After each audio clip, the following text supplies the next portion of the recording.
Now we're going to look at solving equations and inequalities using the x-intercept method.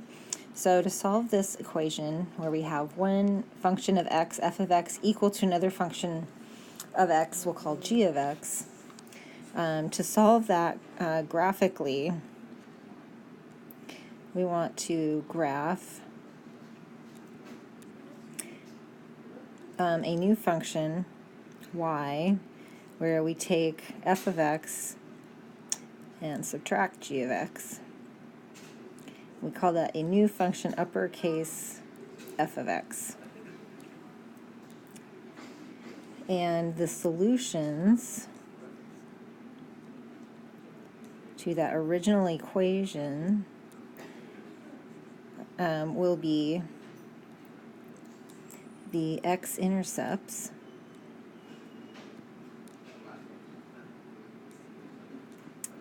of this new function y equal to uppercase f of x.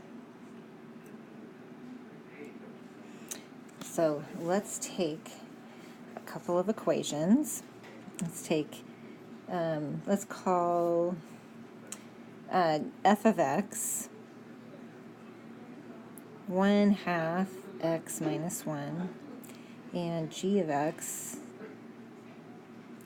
3/2 x plus 2. So the new equation is this uppercase f of x, and we're going to take f of x minus g of x. All right, so that is f of x 1/2 x minus 1, and we subtract g of x. We want to make sure we subtract that whole quantity, so put that in parentheses. Okay, so what we end up with is y equal to this new function, uppercase f of x, and we have, oh, this should be an equal sign right here. There we go, let's fix that. Okay, so we have 1/2 x minus 3/2 x, so that gives us a negative x. And then negative 1 minus 2, all right, we get minus 3. All right, so this is our new function, y equals negative x minus 3. So let's look at the graphs of these functions. So our original f of x graph is this one right here. Okay, so we can see that that's got y-intercept of negative 1, slope of 1/2, so that's that 1/2 x minus 1. All right, the blue one is our g of x equal to 3/2 x plus 2.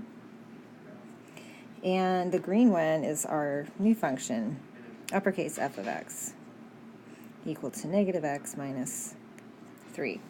Okay, so what we want to do is find the x-intercept of that uppercase f of x function. So there it is right there. And that is 3, 0 is that point. So what this method tells us is that the solution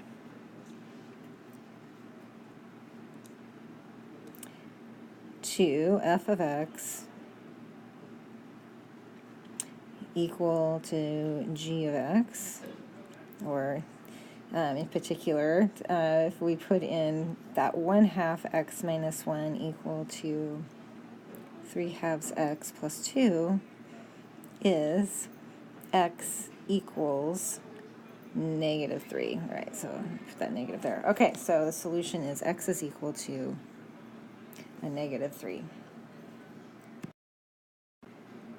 Okay, so let's use this method now to solve an inequality.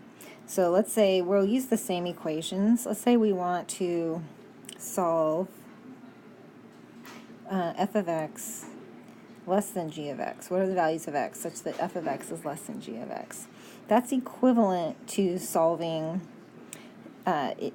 for when f of x minus g of x is less than 0. Now we've already called this difference right here this new function uppercase f of x. So to solve this inequality, we just need to find the set of x values for which the new function, uppercase f of x, is less than 0. All right, so looking at our graph, that's that green line. Well, it is less than 0.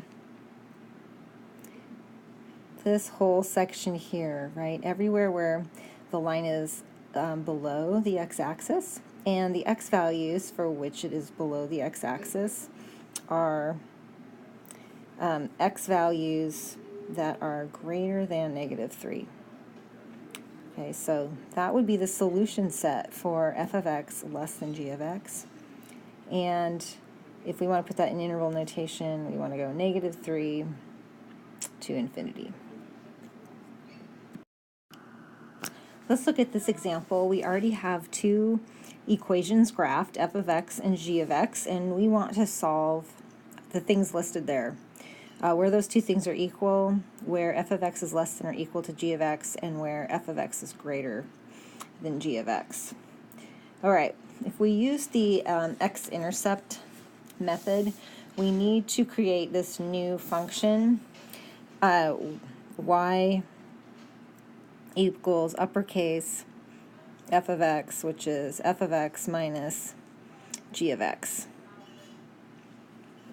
Okay, so to find that, we're going to need to determine what f of x is and what g of x is. So f of x is a line, and if we write that in slope-intercept form, the intercept we can identify as this point right here.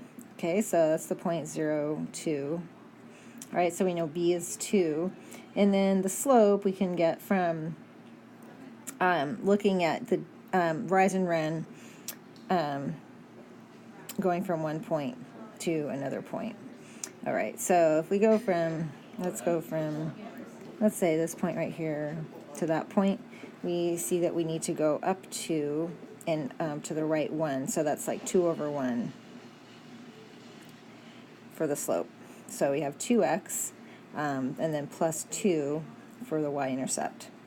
For g of x, okay, we've got the y-intercept here, right, which is 0, -1. And if we want to go from one point to another point, all right, we see that we go up 2 and to the right 3. So we have 2/3 x minus 1. Okay, so those are our two functions, f and g of x. So our new function, where we take the difference, so we're going to take 2x plus 2, subtract 2/3 x minus 1. So that's going to give us, for x, 2x minus 2/3 x. That's going to be a 4/3 x. And then 2 minus a -1, we get plus 3. Okay, so that's this new function. So if we graph that, so we've got y-intercept right there, and then finding another point, if we go up 4, 1, 2, 3, 4, to the right 3, there's another point right there. And then we can kind of reverse that, go down 4, 1, 2, 3, 4 gets us down to -1. And then we're going to go to the left 3, 1, 2, 3, that gives us another point. All right, should be right there on that spot. Okay, so trying to draw a straight line through those, a little tricky. Okay, so we want the x-intercept to help us here. So it's this point right here. Now, it's really hard based on this graph to figure that out. But we know how to actually use that function itself to find the x-intercept. So we're going to set 4/3 x plus 3 equal to 0 and solve for the x. So subtract 3 from both sides, and then multiply both sides by 3/4. So that's going to leave x by itself, and on the other side we get a -9/4. Okay, so that gives us the x-coordinate of the x-intercept. So if we go back up here, it's that x-intercept that's going to solve number 1. So it's the solution set is this value of x negative 9/4, or x equal to 9/4. All right, for f of x less than or equal to g of x, okay, that's comparable to the uppercase f of x function, all right, this green one, where it is below the x-axis, where it is negative. Okay, so that is everything to the left of negative 9/4. So we go from negative infinity up to, and we are going to include negative 9/4 because we've got that, it's less than or equal to. Okay, so that's negative 9/4 there. Okay, and then f of x greater than g of x, that's where that function, uppercase f of x, is above the x-axis. So that's everything to the right of that x-intercept. But we're not going to include it since we have just strictly greater than.